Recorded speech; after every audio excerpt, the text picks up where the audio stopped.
The day my HOA Karen ordered my snow fence ripped out, she smiled like she had just won a war. She stood at the edge of my driveway with her designer sunglasses on, arms crossed, watching two workers unbolt the steel posts from the frozen ground. That fence had stood there for years, quietly doing its job, but to her, it was an insult. 3 days later, a historic blizzard buried her luxury neighborhood under 10 feet of snow, and when the sun came out, the meltwater didn't flow away.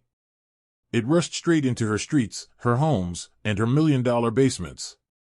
I live on a small hill just above Pine Ridge Estates, one of those picture-perfect HOA communities filled with identical mansions, manicured lawns, and residents who think money can override nature. My house was built long before the HOA ever existed.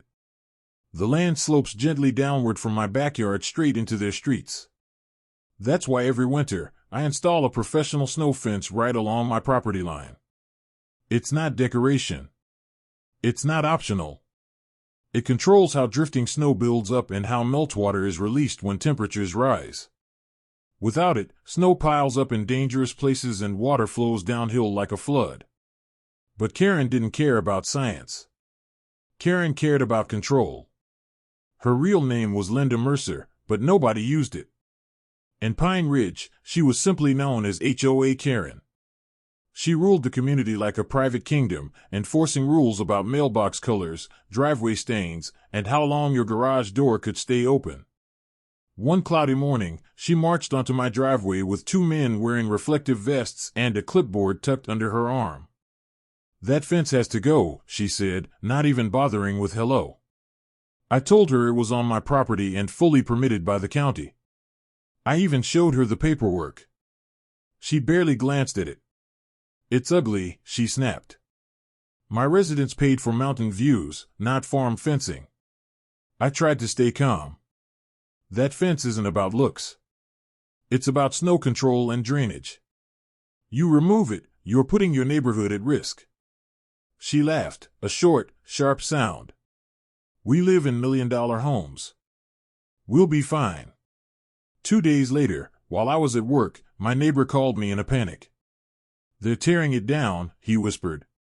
When I got home, Karen was standing beside a flatbed truck while workers removed every panel of my snow fence. I showed them the permits. I warned them again. Karen just smiled and told me to file a complaint. I recorded everything on my phone, every bolt, every post, every smug look on her face. I had a feeling I was going to need it. 3 days after that, the sky turned white. The Valentine blizzard slammed into our valley with howling winds and heavy, wet snow. It didn't drift randomly. Without the fence to break the airflow, the snow piled up exactly where physics said it would, right above Pine Ridge Estates. By the next morning, their streets were buried under massive snowdrifts. Cars vanished.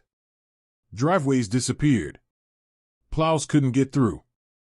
Karen's luxury community looked like a frozen maze. But snow is only the first act. 2 days later, the temperature jumped almost 40 degrees. The sun came out, bright and cruel. Snow doesn't just melt. It moves. Thousands of gallons of water began pouring downhill, straight into Pine Ridge. Storm drains overflowed. Basements filled. Garages turned into indoor lakes. Hardwood floors warped. Electrical systems shorted out. Residents ran through icy water carrying boxes and screaming into their phones. Karen ran from house to house in a soaked designer coat, yelling at engineers and demanding answers. One of them quietly told her there was supposed to be a snow barrier uphill to manage the runoff. Her face went pale. The city arrived. Inspectors walked the slope.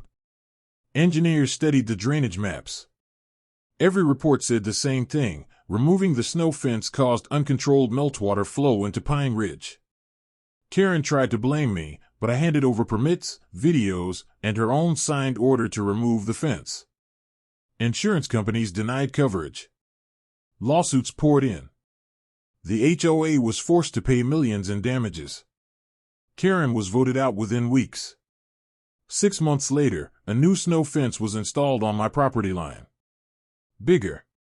Stronger. Professionally engineered. Paid for by Pine Ridge HOA. Now every winter, when the snow falls, I sit on my porch with a cup of coffee and watch the drift stop exactly where they should. Because gravity always wins. And karma always flows downhill. Smiling face with horns.